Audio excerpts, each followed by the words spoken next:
পরিবেশ রক্ষা ও জলবায়ু পরিবর্তনে বিরূপ প্রভাব মোকাবেলায় দেশব্যাপী 5 বছরে 25 কোটি বৃক্ষরোপণের কর্মসূচি হাতে নিয়েছে বাংলাদেশ জাতীয়তাবাদী দল বিএনপি।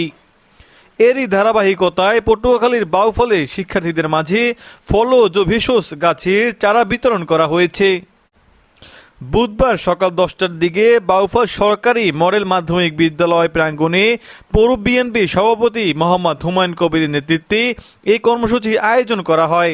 এই সময় বিদ্যালয়ের শিক্ষক ও শিক্ষার্থীদের হাতে বিভিন্ন প্রজাতির ফলজ ও ভেষজ গাছের চারা তুলে দেওয়া হয়। অনুষ্ঠানে বক্তারা বলেন, পরিবেশের ভারসাম্য রক্ষা এবং জলবায়ু পরিবর্তনে ক্ষতিকর প্রভাব মোকাবেলায় বৃক্ষরোপণের কোনো বিকল্প নেই। তারা আরও বলেন, শুধু গাছ লাগালেই হবে না, প্রতিটি গাছে সঠিক পরিচর্যা নিশ্চিত করতে হবে।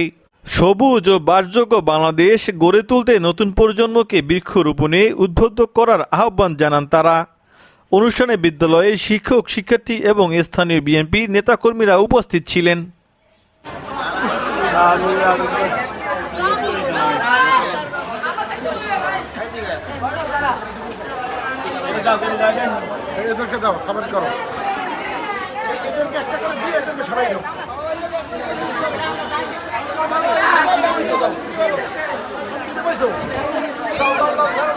দেশের পরিবেশ সুন্দর করি, পরিবেশ বাঁচাই এবং আমাদের মন সুন্দরের একটা প্রতিচ্ছবি হলো আমাদের গাছ লাগানো।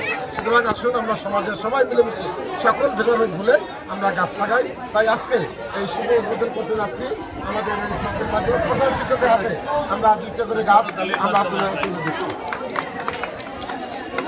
আমরা সকল শিক্ষার্থীদেরকে এই চারা দেবো।